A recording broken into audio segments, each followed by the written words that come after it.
Have you ever wondered why some men seem trapped in a permanent state of struggle while others remain unshakable in the face of chaos? It isn't about IQ, it is about wisdom. Stoicism teaches us that there are 5 specific phrases, verbal red flags, that signal a weak mind and a fragile spirit. If you catch yourself saying even one of these, you are unknowingly sabotaging your own power. Today we expose these 5 silent killers and replace them with unbreakable truth. If you are ready to leave the path of the fool and walk the path of the sage, subscribe now. Let the transformation begin. 1. The refusal of ownership. It's not my fault. The first mark of the foolish man is the refusal to accept ownership. When the stupid man, and by stupid we mean philosophically unwise, faces a crisis, his first instinct is to look outward. He says, "It's not my fault. The economy is bad. My boss is unfair. My partner is difficult." He becomes the eternal victim. By blaming the world, he admits that the world has power over him. He voluntarily hands the keys to his happiness to strangers and circumstances. The Stoic, however, knows that blame is a waste of mental energy. Epictetus, the great slave-turned-philosopher, taught us that there are things in our control and things out of our control. The foolish man tries to control the external and ignores the internal. The wise man ignores the external and masters the internal. Consider the story of the 2 captains navigating a storm. The foolish captain screams at the wind, cursing the waves for being too rough, shouting at the gods for their cruelty. He abandons the wheel to shake his fist at the sky. The wise captain looks at the same storm and says nothing. He knows the storm does not care about his opinion. Instead, he adjusts his sails. He grips the wheel tighter. He focuses only on what he can do: steer. When you say, "It's not my fault," you are the captain screaming at the wind. A Stoic understands that while the event might not be your fault, the response is always your responsibility. 2.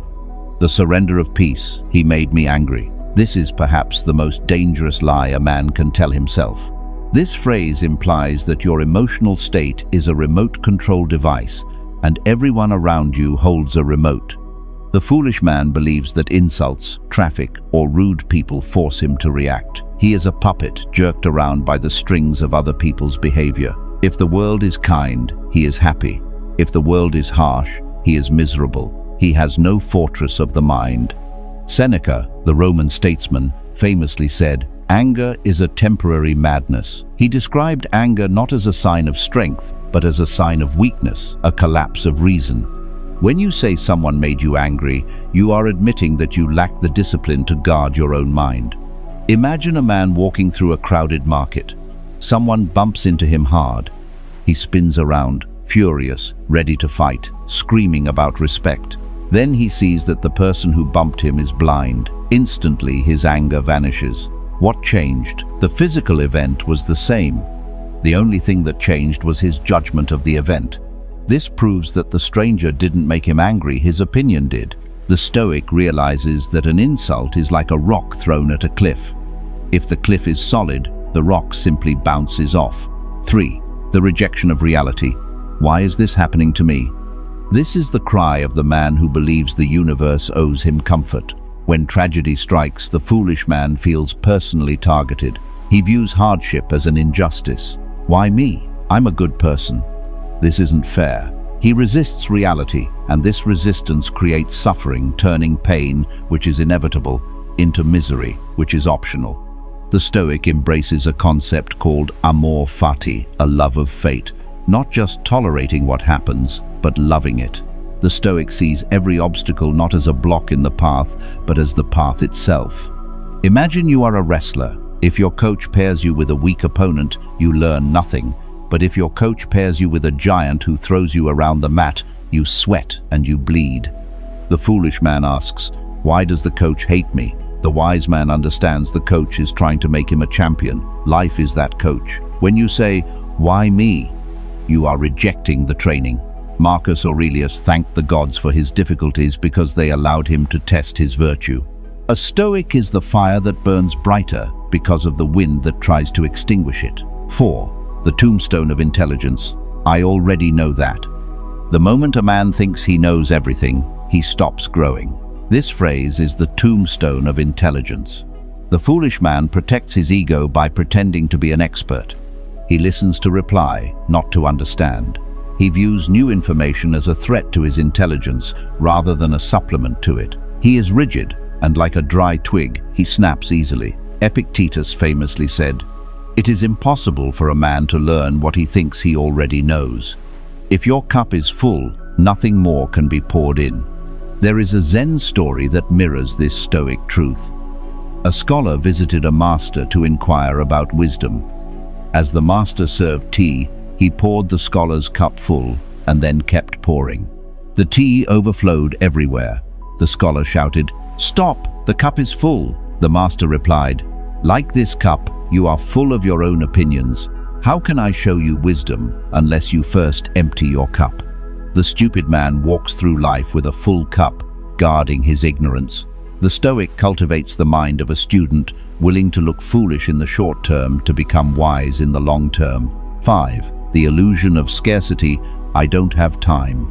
The foolish man wears his busyness like a badge of honor. He mistakes movement for progress, running in circles and thinking he is getting somewhere. But "I don't have time" is usually a lie. What he really means is, it is not a priority. He has time to scroll on his phone for 2 hours, but no time to meditate or read for 10 minutes. Seneca wrote an entire essay on this called On the Shortness of Life. His conclusion? Life is long enough if you know how to use it. He observed that men guard their money greedily, yet they let everyone steal their time. They give hours to meaningless arguments and years to jobs they hate. Imagine you have a bank account that deposits $86,400 every morning, but at the end of the day, whatever you haven't used is deleted. You would spend every cent, wouldn't you? That is your life. You get 86,400 seconds every day. The Stoic treats time as his most precious commodity. When a man says he doesn't have time to improve himself, he is saying he is too busy driving to stop for gas. Eventually, he will break down. Do not be the man who reaches his deathbed realizing he was busy, but he never lived. These 5 phrases, blaming others, claiming anger, rejecting fate, feigning knowledge, and wasting time, are the walls of a prison you built for yourself. But the door is unlocked. You can walk out at any moment. Stoicism isn't about suppressing emotion, it's about suppressing stupidity. It's about seeing the world clearly and acting with courage. Catch yourself the next time these words try to leave your mouth. Swallow them. Replace them with responsibility, gratitude, and action. If this exploration added value to your life, do not let the lesson end here. Hit the like button to help others find this path, and subscribe specifically if you want to master your mind while others lose theirs. And join us, the membership. There is the link in the description.